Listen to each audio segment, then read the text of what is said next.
It is such an honor to be here. The reason I'm mostly honored is that the creator of the universe is once again calling us back to his mountain. And something amazing happened at his mountain. He called a mixed multitude of people out of a place of bondage to a place of freedom. What I love about this meeting here today is that I sense there are people here that know Egypt. There are people here who really understand Egypt. How many of you all would raise your hand and say, I've been to Egypt? Good news is this: we are coming out. But here's the shocking thing about what the creator of the universe is choosing to do. He's deciding to use people, places, and things that those that are in the place of what's called false power do not know and do not understand.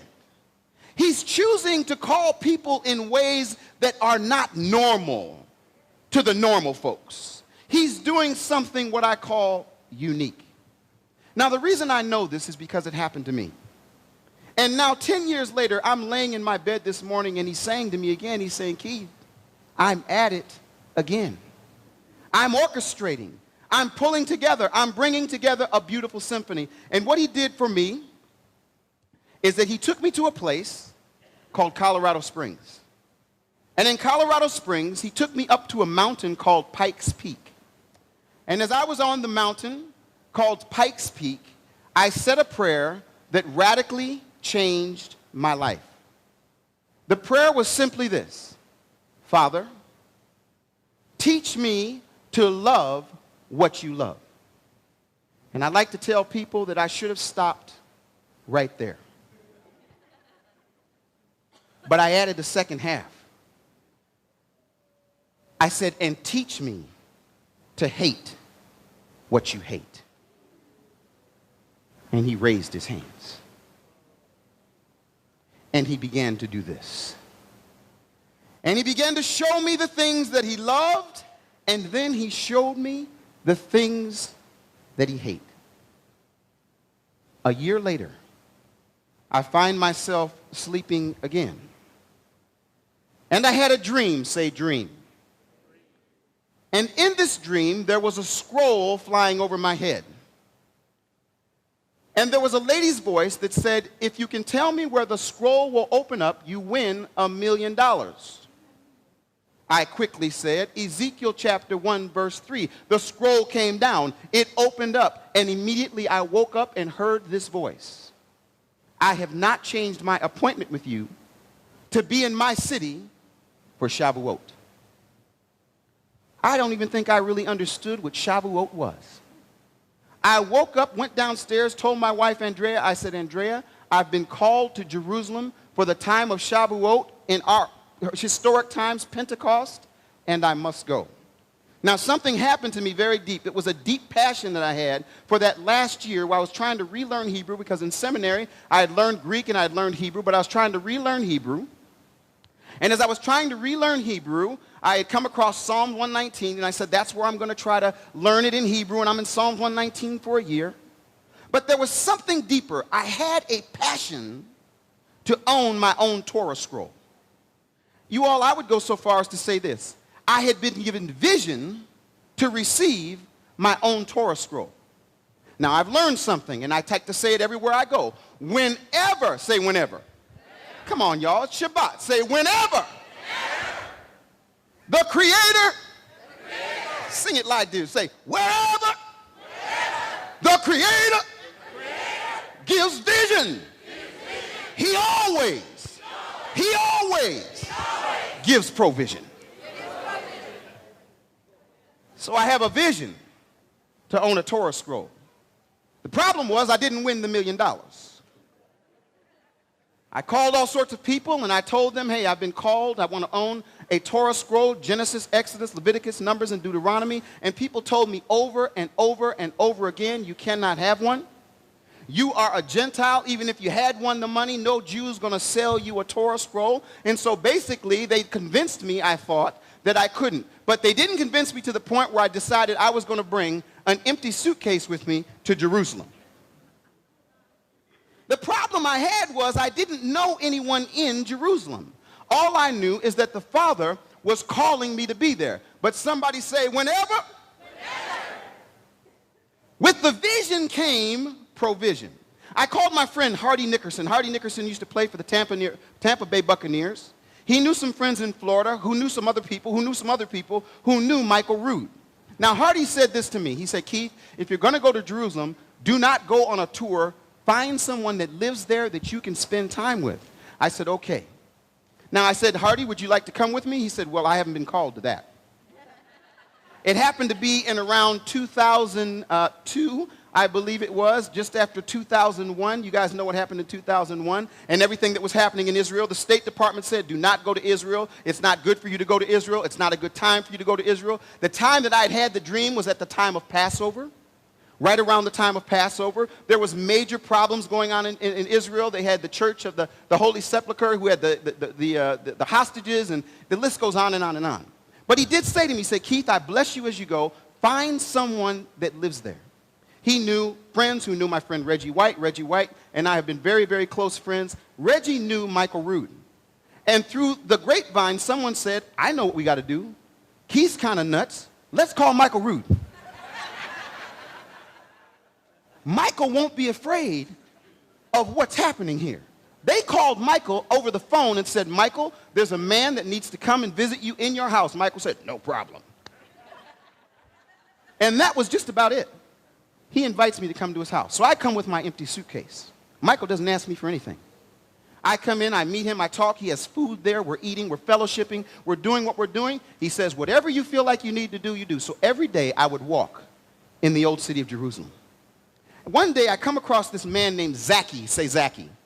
Zaki called himself an Arab Christian. And I said, Zaki, listen, I have a phone number of a man who supposedly owns Torah scrolls. The problem is, if I call the number, which I can't even figure out how to call it in Israel, the people don't speak English. He says, no problem. I said, are you willing to work with me on this and go where I need to go to look at these Torah scrolls? He says, no problem. He says, I will go with you where you need to go if you will go with me where I want you to go. Now, you all, Michael, I've never told this story. It's taken 10 years to get his permission. Michael said this to me when I was in his house. You have the freedom of Jerusalem, just don't go to the West Bank. Makes sense to me, right, Michael? He said, just don't go to the West Bank. Where did the Arab want to take me, you all? And I had to make a decision, either Michael or the vision. I decided I would go with the vision, and then eventually Michael would catch up. Can I get an amen on that? See, some of you guys have vision, and there are people in your life that just ain't quite with your vision right now. But if you, come on somebody, will keep doing what he calls you to do, it might take 10 years, but Michael's right there with the vision that God gave me. Amen? It might take 10 years, but God will not be unfaithful. I went with the man to the West Bank. He took me into the West Bank place called Bethlehem. You know Bethlehem? Bethlehem. And I was there, and there was nobody on the street, no tourists on the street. I could tell you stories. I mean, I'll tell you some stuff that is sensational. But I want to move on. But if you want to eat lunch with me later, I got some stories. Don't just think Nehemia's got all the stories, okay? I got some stories. The guy takes me to the West Bank. We're there. We're spending time. We're walking in the streets. There's no tourists there. The church had just been released from this hostage situation. We're walking around. Finally, we get done. We get in the car. I hand him the phone number. He calls the phone number. On the other end of the phone, there's a young man speaking perfect Hebrew. Now, he also could speak Hebrew. He spoke at least 3 languages. You guys know if you speak 3, you're trilingual. If you're 2, you're bilingual. And if you're 1, you're a Methodist American. I couldn't speak anything other than English. I couldn't have communicated with the young man, but God, say God, grabbed an Arab man. Is that possible? Yes. To help me fulfill his vision. The Arab man drives me in silence. He talks to the boy on the phone. The boy tells him where he lives. He gets off the phone. The Arab man's face changes. He says, it is not safe for me to take you where we need to go. This place is called Ma'ale Adumim. It is a Jewish settlement, is what he called it. And I'm thinking to myself, now you just took me to the West Bank. Get in the car, because we're going to Ma'ale Adumim. We get in the car, we go to Ma'ale Adumim. The man who owns the Torah scrolls is Jewish. He happens to be out of town in Greece. He has a friend from South Africa staying at his house watching his family. The Arab man and the Methodist pull up into Ma'ale Adumim, and the white South African meets us. We pull into the place, we look at each other and thinking, uh-oh, something's happening here. He takes us into the apartment. When we get into the apartment, there are 1, 2, 3 Torah scrolls. When I see the Torah scrolls, my heart begins to leap. I'm thinking, you got to be kidding me. I'm so close. The phone rings. It happens to be the man who lives in Greece, the Jewish man. He calls on the phone. The friend of South Africa tells him, I have 2 people here, Arab and a Methodist. They're here to look at the Torah scrolls, and the Jewish man says, let me speak to the man on the phone. I talk to the Jewish man on the phone. He says, do you see the 3 Torah scrolls? Yes. He says, do you know which one you want? I'm thinking, yeah, the one that fits in my empty suitcase. He says these words, take the scroll home. We'll talk about the price later.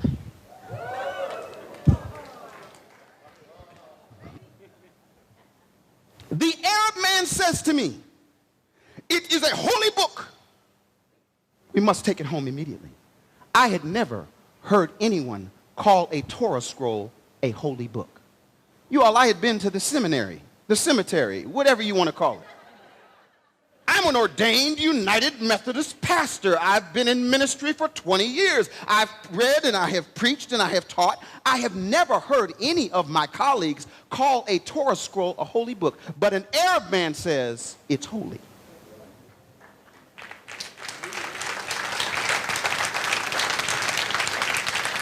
We put it in the back of the car. We drive to Michael's house. Michael has set up a meeting with me to meet this man named Nehemia Gordon from the Hebrew University. Now, at this point, I'm thinking one thing. Do I really have time to meet Nehemia Gordon from the Hebrew University? I just got a Torah scroll. Then I'm thinking to myself, wait a minute. What happens if this guy, Nehemia Gordon from the Hebrew University, could help me with my Torah scroll? So we go to dinner. Michael sets up the dinner. And the same thing that happened last night happened at dinner. Michael and Nehemia talked the whole time. That's all right. But at the end, they let me speak. And so at the end, I tell Nehemia Gordon the story. I said, Nehemia, I've been called here. I had a dream. There's a situation. I got a Torah scroll. It's at Michael's house. Would you come and see it? And he kind of hemmed and hawed, and he said later to me, he thought I simply was nuts. Another good old-fashioned Christian who's been duped, nuts. He's got a fake Torah scroll, and he wants me to come and let him. Okay, I'm going to show him something. So Nehemia Gordon comes with Michael Rood to Michael's house, and he walks up the stairs, and he sees the Torah scroll. Now, you all, I think we have here. Let's see. Nope. It is not there. We have there, and that's okay. It doesn't need to be there. We have even better than that. We actually have an actual Torah scroll. But what was interesting about this particular Torah scroll that I selected is that the words on the outside of the Torah scroll, beautiful red velvet, were words from Isaiah, which were a prophetic statement that said, people like me will come and get the Torah and bring it to the world.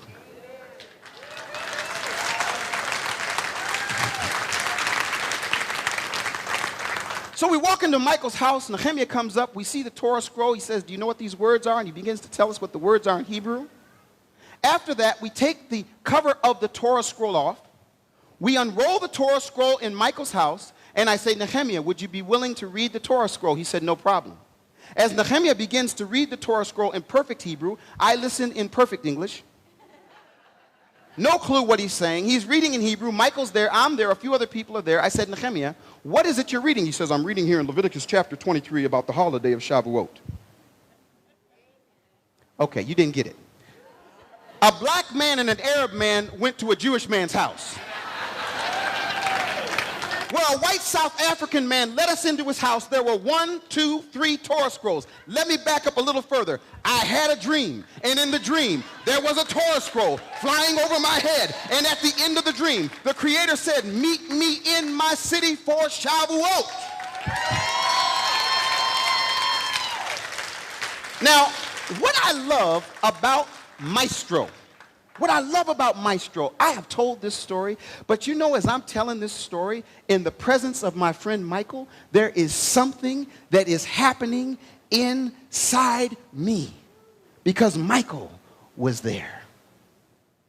And as Nehemiah's reading Leviticus chapter 23, I start doing my shout and I start doing my dance because I'm thinking Maestro is working it out again. He's brought a Jewish man to help a Methodist man understand the Torah scroll in Michael Root's house. I say to Nehemia, I said, Nehemia, you and I are going to be friends. He said, no, we're not. I said, Nehemia, you're going to teach me to read the Torah scroll. He said, no, I will not.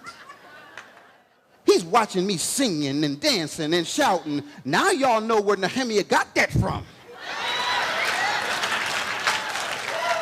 I'm singing and I'm dancing and I'm shouting and Michael's over there looking at the moon. What is going on? The next day, Michael had worked it out for me to be with Nehemia in the old city for a tour. And over again, I'd walk with this Jewish man. And as I would walk with him, something happened that was radical. I'd ask him a question. He would answer. However, he would never answer the way that we used to answer in the church. Well, I think the Bible says blah, blah, blah, blah, blah, blah, blah. He would sit down and open up his Bible and read the verse. Now, this happened 2 or 3 times, and finally I peeked over his shoulder, come to find out that what he was reading was in all Hebrew. This caused me great angst. I'm the Methodist pastor. I'm the one from seminary. I'm the one who's got his eyes open. Why, God, would you have the Jew being able to read something that I can't read? And I'm going to tell you what happened. After a full day with Nehemia, it is the only argument I have ever won with him. I decided, Nehemia, you are a part of God's vision. You will fulfill God's vision in my life. You will teach me to read my Torah scroll. And somebody say, it happened. Yeah. 10 years later, Nehemia and I are traveling around the world speaking, preaching, and teaching. And you know, something really interesting happened. As we were going through our studies together, we actually came up with an entire curriculum where I would learn Hebrew first in the Tanakh. Then Nehemia did something really interesting, you all. He says to me, before we get started, he says, and you know, Nehemia didn't talk, he doesn't talk now like he used to talk. 10 years ago, Nehemia was a very, very astute, you know, a very, very, very strong, not many words. And so he calls me on the phone. He says, I've heard from some people that you as a Christian, all you want is my soul. So therefore, we're going to have 2 rules. The first rule is, I don't try to convert you, and you don't try to convert me. I said, guess what? No problem. Then he says to me, the second rule is this: no Jesus stuff, no New Testament stuff, only the Tanakh. And I'm thinking to myself, sounds good to me. Now, why would I say it sounds good to me? Because the Bible that Yeshua read is the same Bible that Nehemia was reading. Thank you, man of God. Y'all didn't get excited about that? Let me say that again. The Bible that Yeshua read when he went into the temple were the Hebrew scriptures. Look, just like that. And they have bound that Bible into a book called the Hebrew Bible. Now, I'm going to tell you a secret. I hope the people online don't get offended. But since you're a part of the orchestration of the Creator universe, I'm going to tell you a secret. Yeshua did not read the King James Version.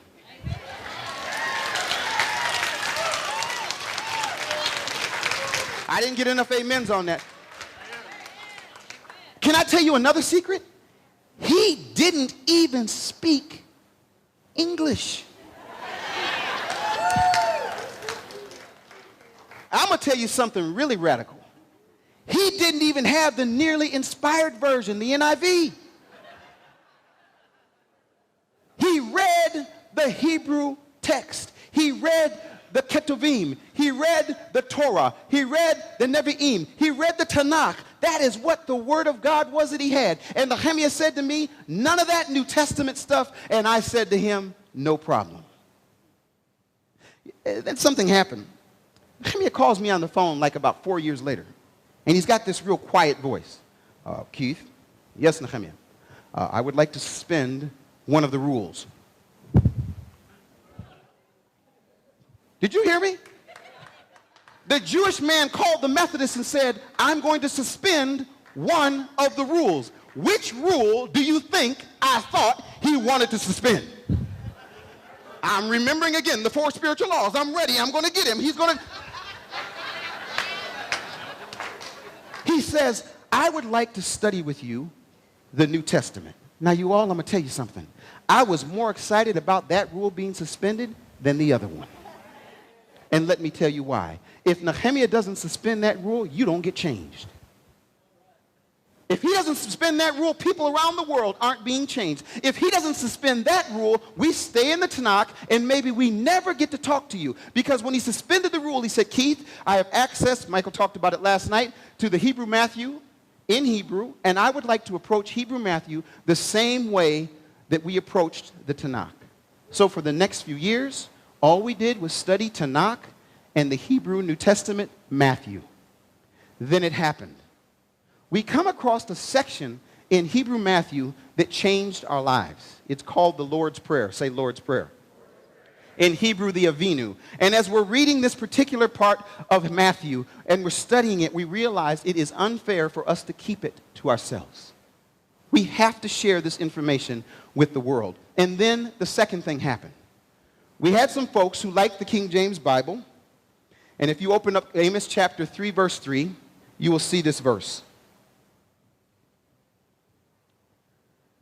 We had Jews call Nehemia and Methodists call me and say these simple words. According to the Bible, you two should not be walking together. Amos 3:3 says this. Can two walk together lest they be agreed? And you know what? They were right. If we're reading the King James Bible, there are some things that Nehemia and I do not agree on. For example, he wants to wear a pink tie. I say it's a bad mistake. He and I have traveled together. We've been in the same hotel room together. There are some things that he and I just don't agree on. So according to this verse, we shouldn't be walking together. That's what they told us. So we did a really, really radical thing. We opened up the Bible that Yeshua read together.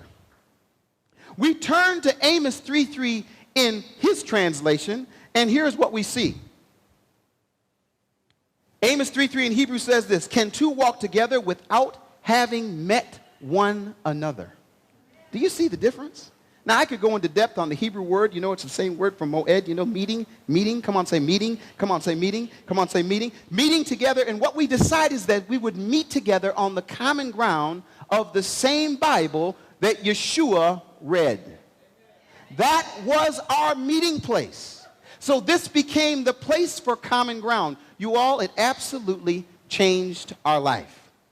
There's a verse I want you to go to in Matthew 22:37, and here's what it says. Now, I'm going to go back to the days when I used to be a good old-fashioned Methodist preacher, every Sunday morning preaching, and there'd always be a small percentage of people in your church that actually read the Bible.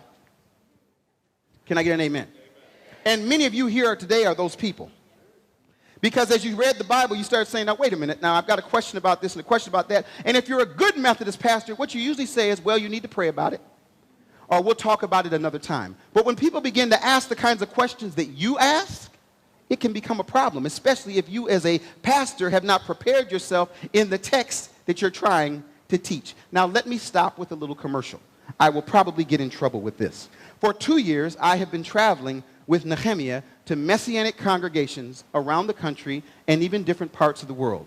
I thought that the Messianics would take the approach of adding a little bit of the Christianity and adding a little bit of the Jewish side of things, and that they would, at least from the Jewish side, study the word in depth in its original language, history, and context. Do you know what I have found?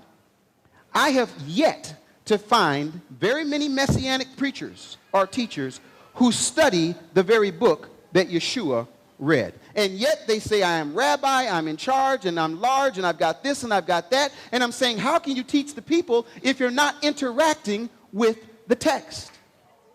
Now, this is why you guys are probably not going to let me back this afternoon. Because let me say something. If somebody is trying to give you information, and they're trying to give you inspiration, and they can't show you where they got it and show you how they got it, and you can't read it for yourself, tell them, sorry, not interested. This is what's happening right now in the religious movement. There are too many people that are focusing on the shuns, the denominations, and the isms, the isms, all these sort of things that have nothing to do with this. Turn to Matthew 22:37. And I'm just going to give it to you from the English, and it says here, Jesus said, after asking the question, what is the most important commandment? Jesus said this, you shall love the Lord your God with all your heart, with all your soul, and with all your mind. M-I-N-D, Matthew 22:37. Now, if I do something radical, and this is what I did love about Michael when I met him, he would take his Bible, and he would have different versions of his Bible, and he would ask, why does this verse not match with this verse? And I mean, he would go in depth asking these questions. So I did the same thing with Matthew 22:37. I looked in Mark, and I looked in Luke, because supposedly Mark and Luke are looking at the same thing that Matthew's looking at, and they should actually quote it exactly the way that Matthew quotes it. But something happens that what I call is a uh-oh moment. Say uh-oh. Mark 12:30 says this, you shall love him with all your mind and with all of your strength. Luke 10:27 says you should love him with all your strength and with all of your mind. Luke switches it. Mark switches it. They both add words to supposedly what Yeshua spoke. That's a problem. So what happens? The creator of the universe, he's called Maestro. He tells the Litvak Jew, Nehemia Gordon, hey, Nehemia, yes, I'm going to need you to study Hebrew Matthew. There are some issues that can be answered that cannot be answered by those in the movement, because many of those in the movement have not taken the time or had the access to the information that could answer these questions. So what do? We study the entire book of Matthew. We come across this verse and something very powerful happens. We go to Hebrew Matthew and we see this, that in Hebrew Matthew, what Yeshua was doing, he was quoting exactly what verse? Somebody tell me. Excellent. He was quoting exactly Deuteronomy 6:5. So what is Mark doing and what is Luke doing? What Mark and Luke are doing is looking at the Hebrew Matthew and saying there's a word there that we're not sure what to do with. And so what both Mark and Luke have done is they have added their interpretation to a Hebrew word that is very difficult to translate. And you already know what this word is. Go to Deuteronomy 6:5, and it says, if he's quoting exactly from the Hebrew Bible, he would say, and this is in English, you all, we'll get later into the Hebrew, it says, you shall love the Lord your God with all your heart, with all your soul, and with all your me'od. Say me'od. Come on again, say me'od. Now, everybody in here knows me'od. You know these verses. You know in Genesis chapter 1 it says, and God created in the day one, and he says, and in the end it was good. What is the word for good in Hebrew? Say tov. In day 2, he didn't say anything. In day 3, he says it twice. Say tov, tov. In other words, he looks at it, he says it is good. Day 4, he looks at it, and it is? Come on, you guys, work with me now. Day 5 comes, and he looks at it, and it is? And day 6, he was so excited. After making the animals, he made you and me, and he said, it is tov me'od. It is very good. So what was Yeshua quoting? Simply what was given to Moses. You shall love the Lord your God with all your heart, with all your soul, and all of your very. Say very. All of your, say very. All of your everything you have. This is why Mark said it should be mind and strength. And this is why Luke said it should be strength and mind. And then Nehemia does a radical thing. He says, Keith, you know, of these manuscripts we have, there's one that's very interesting. Now, the actual discovery was done by a man named George Howard in 1980 of the Hebrew Matthew. He had 6 manuscripts. He said, prophetically almost, he said, somebody will find more than the 6 manuscripts. Who is it? Nehemia Gordon. Nehemia ends up going in and finding over 20 manuscripts of Hebrew Matthew. He takes me, when I go to Jerusalem, down into the basement. I was the only Methodist there. I had gotten to the place now where I was able to read some of the information, and it just blew us away. We get to this particular manuscript called the Breslau Manuscript. Say Breslau. Here's what the Breslau Manuscript is, and you guys can see this. Right here, you see that? That's the Breslau Manuscript that actually quotes exactly from Hebrew, Deuteronomy 6:5. And you shall love, and then this right here is YHVH, your Elohim, with all your heart, with all your soul, and all of your right there is me'od. Say me'od. What is very powerful about this particular manuscript? It is a manuscript that has a very interesting history. Let me stop again. The Hebrew says, word for word, what it says in Deuteronomy. Mark and Luke are simply saying, we don't know what to do exactly with the word me'od, so they add an extra word. All of a sudden, we have an answer for a textual difficult situation. But when we look at the manuscript, we find out that this manuscript, the Breslau Manuscript, comes from this place called Breslau. And this manuscript ended up being in a particular library during the time of Hitler. Now, what Hitler decided on the night of the broken glass is to go in and to break shops up and take antiques and take all these things. One of the things that they took when they went in to destroy Breslau was the Breslau Manuscript. It was being kept amongst the Jewish community in Breslau. Did you hear what I said? Hebrew Matthew was being maintained in a Jewish community in Breslau. Hitler says, go in there and get everything you can. And one of the things they got was the Breslau Manuscript. He said, take it to a place called Prague, which is going to be the place that he's going to make what's called the Museum of the Extinct Race. Now, let me tell you something, you all. Hitler had a plan. His plan was this. I want the goods from the Jews, but I don't want the Jews. Can I say it again? I want the goods from the Jews so I can put them in a museum and look and say, look, it is the museum of the extinct race, but I want to extinguish the Jews. Now, you all, I got to stop for a minute because I am disturbed by what I consider to be anti-Semitism even amongst those who say they love the Jews. Nehemia won't say it, but I've got a man in the room, Michael Root, who's got enough guts to invite me and Nehemia here and let you know that right now there is anti-Semitism everywhere you look, including, but not limited to, the Messianic movement. Oh, we want the goods from the Jews, but we don't want the Jews. Of course, unless we can convert them, which is exactly what Martin Luther said. Martin Luther said, I love the language of the Jews. I love the Jews, and I love everything about their doing. And he went through a transition until all of a sudden he went with the 4 spiritual laws, and the Jews said, we're not going to take it. And then guess what Martin Luther said? I hate the Jews.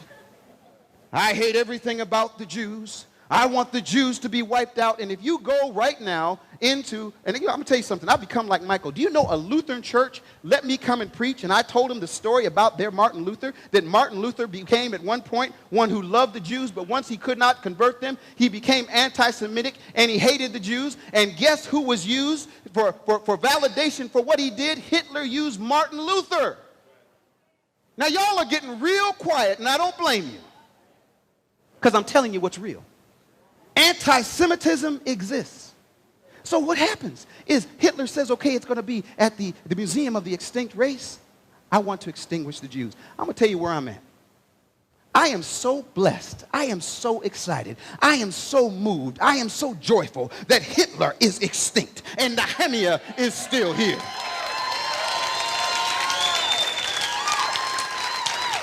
I'm never going to be popular with the religious institutions. You know, you all, I fly under the flag of United Methodist Church because it works for me. It works for me. But the Methodists don't know what to do with me. What are we going to do with a guy who keeps hanging out with this Jewish guy preaching about a prayer that Jesus, and they don't realize Methodists don't know Jesus was a Jew. Shh. The word is good. The message is good. It's all good. If he would just leave the Jew out, we'll let him in. And so I've had some movements that have said, we'll invite him, but we won't invite you. Others said, we'll invite you, but we won't invite him. But somebody say, Michael's got guts. We're not popular right now. We're not popular right now. We're not on the front of the Messianic magazine. We're not be talking about by all the Messianic leaders. They're saying, something's wrong with these two. Nehemia might be dealing with people getting away from Yeshua. What about this other guy? He's a Methodist. He's a pagan. Christmas celebrating. We don't know what he is. They got me making all kind of assumptions.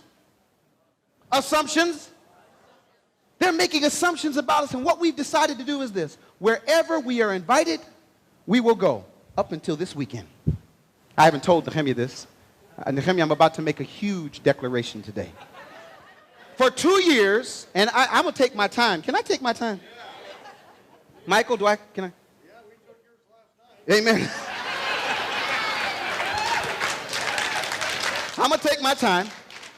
For 2 years, everywhere Nehemia said we would go, everywhere we were invited, we went. We said wherever we are invited, we will go, and he has been in charge of many times the itinerary. And he's not a very good logistics guy with itineraries. He has put me into places that I know I should not be. We have been in situations that I know we shouldn't have been. We were just 2 weeks in Smithfield, North Carolina. I'm going to tell the story right now. The only reason Nehemia invited me to Smithfield, North Carolina is because he was preaching for 9 hours and he thought I can only speak for 8.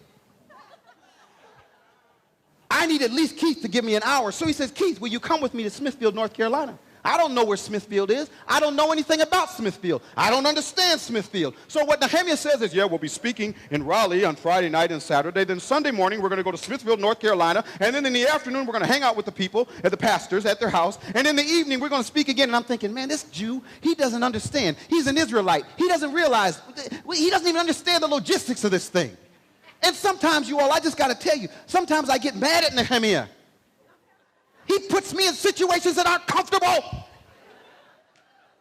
So we go to Smithfield, North Carolina, to the International Christ Outreach. I think it was called Christ International Outreach. And we're at this church Sunday morning. And what happens is Nehemia lets me get up first, and then he speaks. And then in the afternoon, we're sitting with the pastor in his house. And as we're sitting there, and his lovely wife, Sheila, has made us food. And now I'm feeling okay. Okay, Nehemia, it wasn't so bad. Nehemia's upstairs sleeping. I'm talking to the pastors. And the pastor reaches over and he says, hey, I won't tell you something. Do you know right now where you are? He says right behind the church is the former house of the Grand Dragon of the Ku Klux Klan. He said, let me tell you something else. I'll tell you this. They used to have a sign that when you came into Smithfield, it said, welcome to Smithfield, home of the Ku Klux Klan. And I'm thinking, oh, my God. Because even though he said it was the former house of the former Grand Dragon, I'm assuming the Grand Dragon had kids. You can't tell me just because he's dead, there ain't no spirit of Ku Klux Klan in Smithfield, North Carolina. I'm thinking, oh, my goodness. And we got to go back tonight. Now, y'all know the story. I'm going to tell you the story. When we pulled up to the church, there are 5 men waiting for us. One man comes around. He opens up and shows us his badge. He says, just want to let y'all know I got your back. I'm packing. I'm thinking, for what? Now, after he tells me the story, I'm looking for him. I went in the church that night saying, where is he? You all, we get there. And as we're there, God begins to do something. He begins to do something. He begins to do something. I stood up in Smithfield, North Carolina, and prophetically said these words. What is happening this day in Smithfield, North Carolina, will span the globe. Now, let me tell you something. I'm about to end this thing.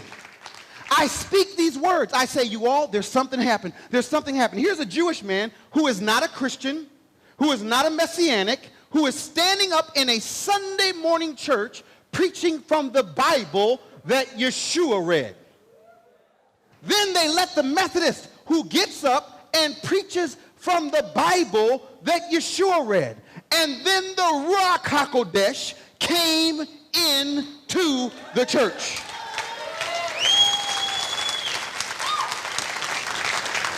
And after I had said the words about revival, Nehemia says to me in the car, he says, Keith, this is the Smithfield revival. You know why? Because he and I were changed. Walked out of dinner last night, come outside, Nehemia says, somebody's here. I look and see Here are the pastors from the Sunday morning church from Smithfield who've come to this event.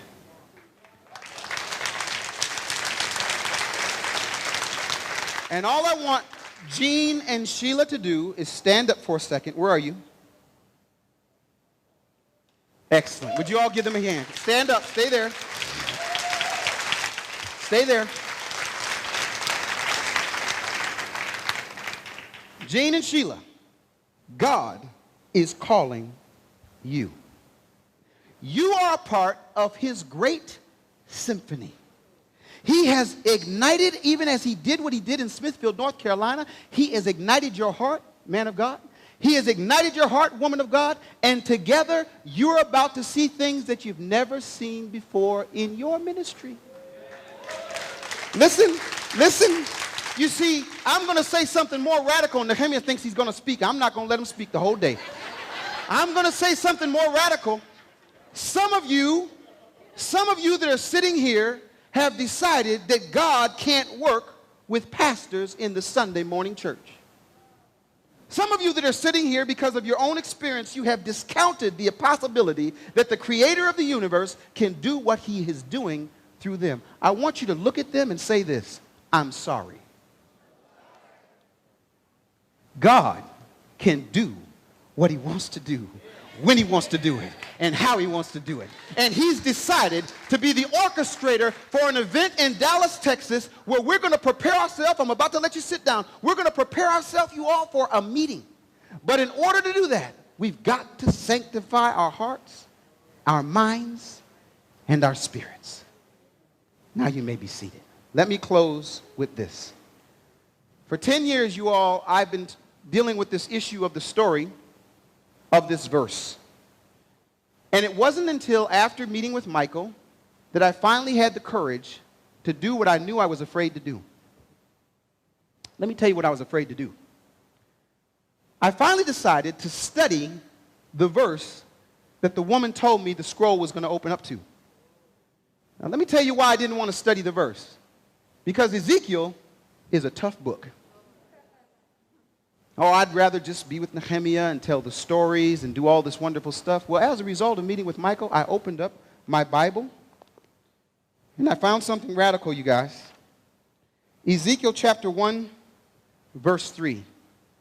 And if we read it in the English, it simply says, "The word of the Lord came expressly to Ezekiel, son of Buzi, in the land of the Chaldeans by the river Chebar, and there the hand of the Lord came upon him." Why did I not want to study that verse? Because I was afraid. I said, Father, this is a good thing, and you've done what you've done in my life, and I appreciate that. But whenever I'd look at the verse in English, I said, I don't think I want to look at that verse in Hebrew. That there might be something there that's going to cause me to even be pushed a little bit further. But after meeting with Michael, after the beginning of the Smithfield revival, the creator of the universe called me to look at Ezekiel chapter 1, verse 3 in the language, history, and context of which it was preached. So here's what I saw. If you look at this particular verse and you open up this book, that is what you would see. Now, the first thing I did when I was looking at this verse was the first two words. The first two words are very unique. It's the only time in the entire Tanakh where these two words are used exactly like this. In the entire Tanakh. And then after those two words, there's another word, which I understand. And then there are those four letters. Now, I might as well tell you guys right now, look at your neighbor and say, controversy. When I see those four letters, if I look at the English and I say, Lord, I move quickly. When I look in the Hebrew Bible and I see Yud, Hey, Vav, Hey, I have to slow down. 6,828 times. It's twice in this verse. His name, his personal name, which he proclaimed to the people prophetically, which will be proclaimed in the last day, and he's waiting for people now to begin to proclaim his name. But when I read these first four words, something really radical happens. It says in Hebrew this, Hayo Haya. Say Hayo Haya. Let me back up for a second. Is Karen here? Karen, where's Karen Taylor? Hey, Karen. Would you do me a favor and just stand to your feet real quick? I want you to do something, Karen, just if you would. I want you to imagine that you're singing the first two words in Ezekiel 1:3, and the words are this: Hayo Haya. Just sing those two words. Hallelujah. Have a seat. Then the next two words are connected. The next two words are Davar, and then immediately it goes into Yud, Hey, Vav, Hey. Now here comes the controversy. If I read it in the Hebrew, it sounds like a song. If I read it without tradition, if I read it about what the popular pronunciation is, if I read it without all of the controversy, and I read it according to my Hebrew Bible, it goes something like this. Hayo, Haya, Devar Yehovah. Did you hear that? Karen, help me. Stand to your feet. Hayo, Haya, Devar Yehovah. One more time. Hayo, Haya, Devar Yehovah. Yeah, okay, amen. You're getting close, sister. By the end of the weekend, you'll be ready for that verse. There is a rhythmic, there is a melodic thing that's happening even in Ezekiel 1:3. Hayo, Haya, Devar Yehovah. And then it goes on, and he says to Yehovah, which means God strengthens. Say, God strengthens. Say, God strengthens. And this is his name. So then it says, he's a Kohen, and it goes on to the last part. I'm going to end with this. It says, and upon him there was the Yad of Yehovah, the hand of the creator of the universe. You all have been struggling. I've been battling. I told Nehemia, publicly I'm telling them this, no more everywhere we're invited. The only place I'm going is where I'm sent. Hear me, man of God. 2 years I went with you wherever you wanted me to go. But from now on, I will only go where he sends me. And I will only go with the Yad, the hand of Yehovah upon my head. And I am convinced, you all, that there's something happening right now.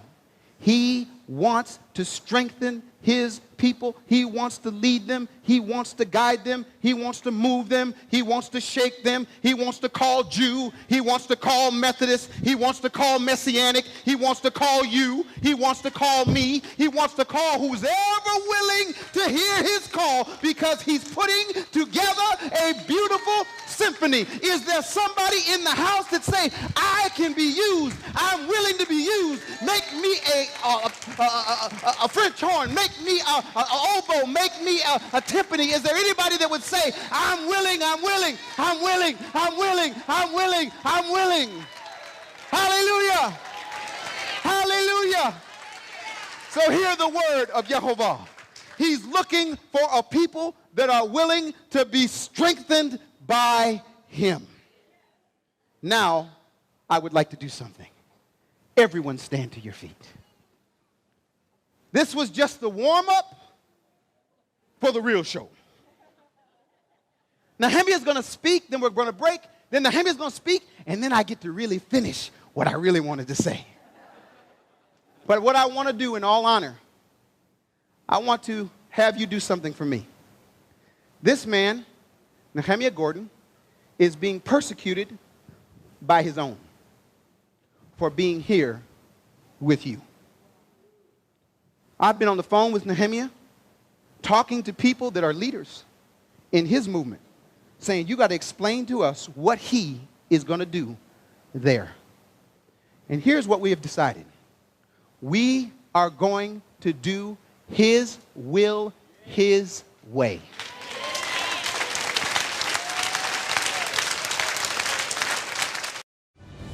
Biblical Foundations Academy is committed to helping people around the world build a biblical foundation for their faith. Visit our website bfainternational.com and sign up as a free member of our academy to get instant access to hundreds of online resources and to receive our BFA bulletin.